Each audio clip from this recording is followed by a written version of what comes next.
Welcome back to Historical Context. Today we're continuing our pre-Jamestown colonization unit, and we're finally going to get into some familiar territory today.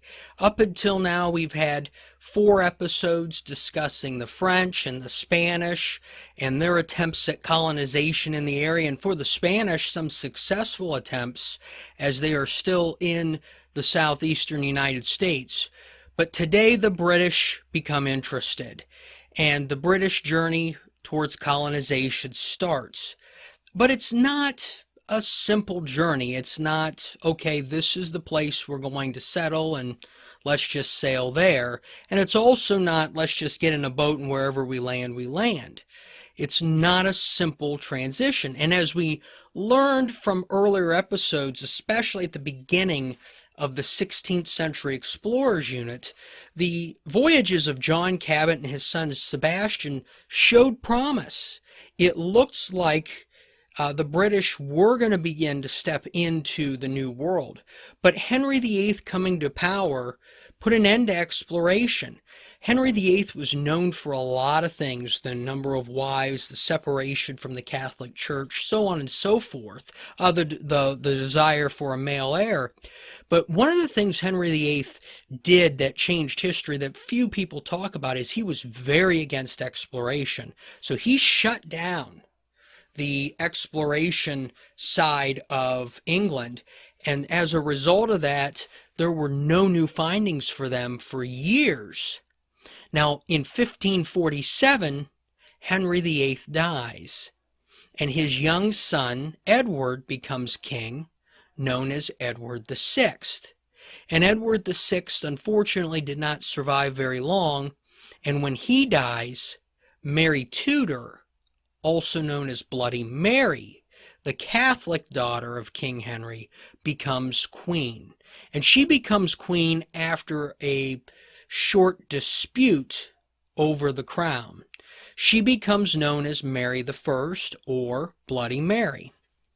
Bloody Mary became more concerned with restoring Catholicism to England than anything else. And in 1558 she died, and her half-sister Elizabeth I became Queen of England. Now, at this point, you're up to 1558, and again, nothing has occurred to really encourage exploration. Now, Elizabeth I was more Protestant than her half-sister, and she dealt with many internal tensions centering around the restoration of Protestantism as a national religion, but she was able to at least stabilize the home island of England. But then next door in Ireland, things there were particularly troublesome as the Irish held on firmly to Catholicism. At this point, an individual named Sir Humphrey Gilbert enters the picture, and Sir Humphrey Gilbert rises to knighthood through his military actions in Ireland from 1567 to 1569. And he pushes for the spread of Protestantism to the island. In 1570, he returns to England and is elected to the Parliament in 1571. At this point, he begins to ask for, and continues to ask for, a patent of exploration. This is something he actually had done before he went to Ireland, but was more insistent coming back because he had proven himself a more worthy individual. He also believed, like many other before him, in the mythical Northwest Passage, that passage of water somewhere that will take you to Asia, and he wanted to find that. Finally, in 1578, Sir Humphrey Gilbert receives his exploration royal patent. Shortly after, he attempts a voyage to North America where, like the first voyage of Cabot, it was a mess. The ships were scattered and ended up having to return to England early on, a total failure. In 1579, he set sail again, but got lost in fog and had to return. In 1583, he was down to 1 year left on his patent. And with a year remaining, he could lose that patent to somebody else. So he decided to form another expedition. Now, Sir Humphrey Gilbert does something rather fascinating with this third expedition. The Queen at this point had significant doubts regarding his ability to navigate the waters. So she refused to give him any funding to do this next expedition. So Sir Humphrey Gilbert, in a Protestant nation now, a nation that's established as a Protestant nation, went to the English Catholics with the promise of colonization. The financing source of his expedition would be English Catholics. And this whole thing was not seen well by the British because they were Catholics that were financing it. And what's even funnier, they were concerned that Spain would look unfavorably upon this as some type of competition. Now, the writings today come from Edward Hayes.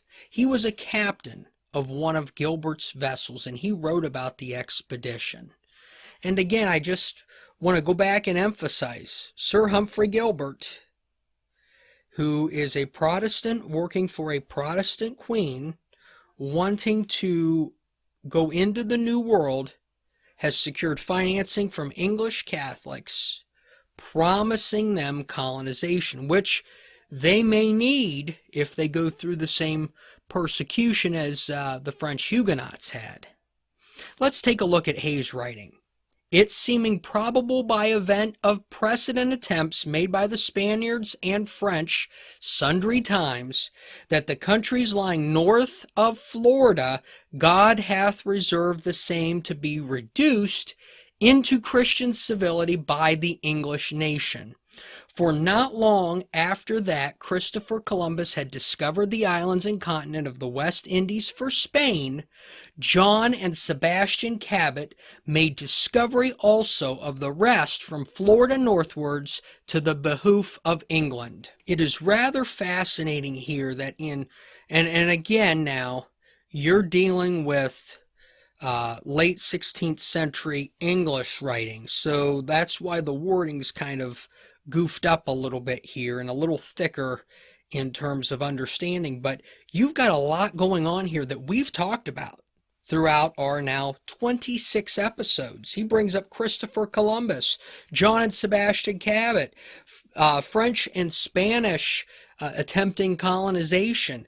The British were very well aware of what was going on and the history of what was going on in there, which frankly to me is just rather impressive. It was a rich segment of this writing and an acknowledgement of past history.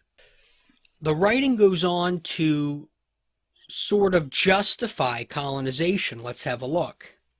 Then, seeing the English nation only hath right unto these countries of America, from the Cape of Florida northward, by the privilege of first discovery, under which Cabot was authorized by regal authority and set forth by the expense of our late famous King Henry VII, which right also seemeth strongly defended on our behalf, by the powerful hand of Almighty God, withstanding the enterprises of other nations, it may greatly encourage us upon so just ground as is our right, and upon so sacred an intent as to plant religion, to prosecute effectually the full possession of those so ample and pleasant countries appertaining unto the crown of England, the same as is to be conjectured by infallible arguments of the world's end approaching, being now arrived unto the time of God prescribed by their vocation,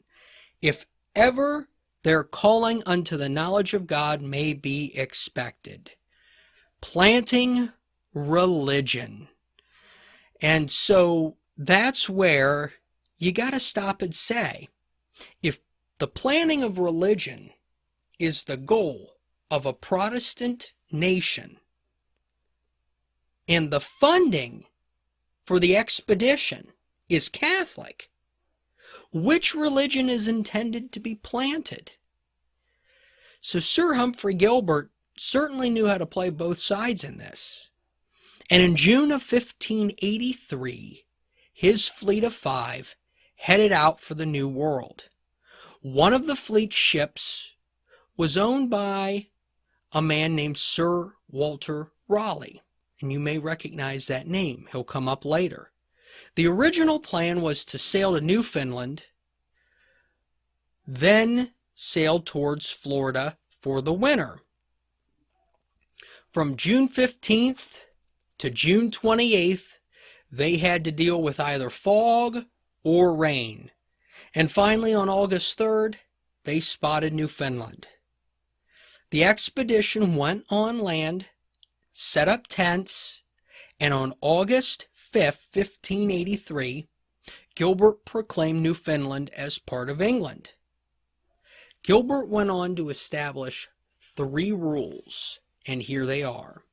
That is to say, the first for religion, which in public exercise should be according to the Church of England. The second for maintenance of Her Majesty's right and possession of those territories, against which, if anything were attempted prejudicial, the party or parties offending should be adjudged and executed as in case of high treason, according to the laws of England. The third, if any person should utter words sounding to the dishonor of Her Majesty, he should lose his ears and have his ship and goods confiscated. Those were Gilbert's 3 rules. And we know from Rule 1, establishment of the religion according to the Church of England, that the Protestants win the day. So the Catholics are paying, but the Protestants will be the religion established in the New World. And Gilbert becomes known as the guy who essentially says Newfoundland now belongs or claims to England, but he does not settle Newfoundland. He continues on. Hayes notes that there were no natives on the southern part of the island, but the natives on the northern part of the island were, and quoting him, harmless. Gilbert did not have the supplies to continue the expedition or settle a colony, so he decided from here to return to England. One observation made by Hayes was the cold weather. And maybe they're thinking at this point they were not going to be well enough supplied to get through the winter. So as a result, Gilbert and his fleet leave Newfoundland and head back to England. They couldn't even repeat either one of the known Cabot voyages. They were unable to sail down the East Coast, even though they intended to do that. On September 9th, Gilbert's ship was nearly sank by heavy waves. Later in the day, they were sailing when waves once again overwhelmed Gilbert's ship, this time sinking it and drowning Sir Humphrey Gilbert. So Sir Humphrey Gilbert was another explorer who didn't make it back home. Hayes, the writer in today's story, and his ship would later return to England. While Gilbert's voyage and colonization attempt was a total failure, his death opened up the opportunity for his patent to be purchased or passed on to someone else. And in this case, his patent would be purchased and extended by his half-brother, Sir Walter Raleigh.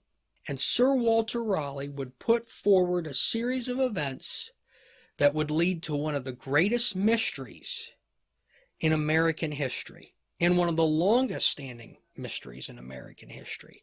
And we'll dig into that next time on Historical Context.